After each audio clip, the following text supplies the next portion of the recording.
네, 안녕하세요. 돈 제대로 벌고 쓸데없는데 안 쓰게 또 효율적으로 모으는 이야기를 전하는 머니스토리텔러 김초환 에디터입니다.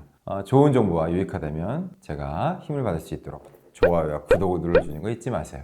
오늘은 지난 시간과 연이어서 관련된 주식 관련 사채 투자를 할 때 고려해야 될 것들, 주의해야 될 것들, 또 알아봐야 될 것들, 그런 디테일한 사항들을 개요 정리하고자 합니다. 이 내용에 대해서 좀 더 듣고 싶다 하시면 전 시간 거를 위에 주제를 터치하시면 먼저 보시고 오시면 이해가 쉬울 수도 있을 것 같네요. 자, 지난 시간을 초간단 정리해보면 주식으로 전환할 수 있는 권리가 부여된 사채, 전환사채, 주식으로 전환해도 되며 전환권을 행사하지 않으면 만기일에 원금과 이자를 받게 된다 이거고요. 본격적인 주의해야 될 사항들을 한번 알아볼까요? 자, 첫째, 주식 관련 사채는 주식 전환 시 보유기간에 따른 이자, 즉 이자는 표면금리와 만기보장 수익률을 이야기합니다. 이에 대해 세금을 납부해야 됩니다. 주식과 같이 증권거래세 0.25%, 수수료는 제외된 이율이에요. 오해하지 마시고 증권사는 어차피 따로 돈 내야 되니까 지네들 거 가져가니까요. 만 납부하는 건 아니라는 거예요. 이건 알고 계셔야겠죠? 둘째, 전환사채는 일반 회사채와 달리 무보증으로 발행되는 경우가 많아요. 보증 유무와 발행 기업의 신용도를 꼼꼼히 따져봐야 됩니다. 여기서도 또 중요한 거는 공모 일자나 청약 방법, 금융감독원의 전자공시에서 확인하실 수 있으니까 꼭 조회를 하셔야 됩니다. 자, 셋째, 이게 되게 중요한 내용들인데 저희가 이제 보통 이렇게 의뢰인분들하고 얘기 나눌 때 이 얘기를 많이 합니다. 주식 관련 사채를 채권 관점에서 접근해야 된다는 겁니다. 대부분 이제 이게 워낙 전환할 수 있는 옵션을 가지고 있다 보니까 대부분 일확천금을 가질 수 있다는 오해에서 CB 즉 전환사채를 접근하시는 분들이 계신데요. 채권의 부도 위험을 분석하고 그 위험에 대한 높은 종목들은 피하는 게 당연한 거잖아요. 그러니까 당연히 그런 리스크가 있다라고 하는 것 정도는 우리가 인지하고 여기를 다가가는 게 맞을 겁니다. 주식 관련 사채 투자에서 실패하는 경우를 분석해 보면요. 보통 해당 기업의 주가 상승 가능성만 보고 부도 위험을 고려하지 않은 경우가 대부분입니다. 이거는 꼭 주의하셔야 됩니다. 꼭꼭꼭. 별표 3개예요. 넷째, 주식 관련 사채의 권리 행사 기간을 확인해야 돼요. 이거 굉장히 중요해요. 별이 이거는 한 2개 더 합쳐서 5개 정도? 이것 때문에 억울한 상황이 발생할 수 있으니까요. 공모로 발행된 주식 관련 사채는 발행일 1개월 후부터 만기 1개월 전까지 권리 행사가 가능합니다. 이 기간이 지나면 순수한 회사채가 되기 때문에 주가 상승에 따른 차익 기회는 사라지게 됩니다. 굉장히 억울하겠죠. 많이 오르면요. 행사 기간을 놓치는 경우 실권이라고 하는데요. 실권, 별로 듣기 좋은 얘기는 아니죠. 실권을 하는 안타까운 경우가 종종 발생하니 잘 챙기시길 바랍니다.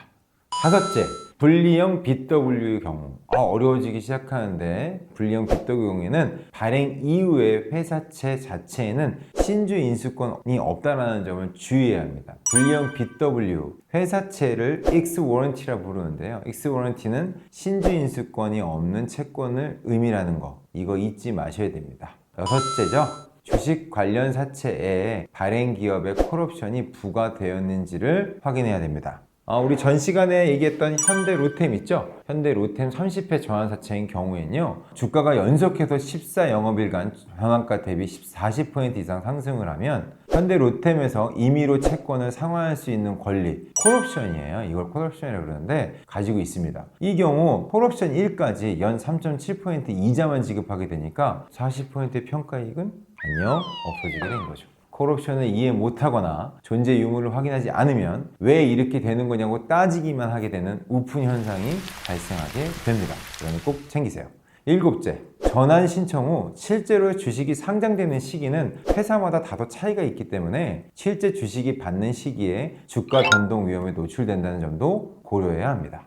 여덟째, 표면금리는 주식으로 전환하지 않을 때 받는 이자로 일반적으로 연이표 방식으로 지급하고 있는데요. 주식으로 전환할 수 있는 권리가 내재되어 있기 때문에 발행회사의 일반 채권보다 금리가 낮습니다. 무엇보다 채권은 주식보다는 안전하다라는, 또 어찌 보면 초보 투자자들이 일반적으로 갖는 오류가 많죠. 비일비재합니다. 하지만 오늘 설명한 주식 관련 사채들은 주식과 준하는 위험성을 존재하고 있습니다. 투자자가 아닌 자산이 투자한 기업, 종목이 전환사채를 발행한다면 발행 목적과 조달한 자금의 활용처 및 전환사채 매매 대상을 반드시 확인해야 합니다. 저환사채의 특성상 시세차익을 고려하게 되는 투자자, 저환사채 매수자에 의해 매수된 저환사채는 미래 특정 시점에서 기업의 주가가 저환사채 전환가액보다 높을 경우 주식시장에서 매도될 가능성이 높기 때문입니다. 저환사채 투자 시 주의해야 되는 이유는 미래 특정 시점에 주가가 상승을 저해하는 요인이 될 수 있기 때문이죠. 기업이 자금이 조달하는 이유, 혹시 기업의 자금 조달에 극심한 어려움을 겪고 있는 건 아닌지, 또 해당 매수 주체가 기업과 어떤 관계를 형성하게 될지도 고려해야 되는 사항이기도 합니다. 참 매력적인 투자, 저환사채가 맞습니다. 저환사채에 투자하려는 채권 투자자나 저환사채를 발행하는 기업에 주식에 투자한 주식 투자자 모두 주의 깊게 살피는 투자가 되기를 바라며 오늘의 영상은 마치려고 합니다. 유익한 정보였고 도움이 되었다면 구독과 좋아요 꼭 눌러주시고요. 응원도 부탁드리겠습니다. 그러면 다음 시간에는 더 좋은 스토리로 찾아뵙도록 하겠습니다. 안녕!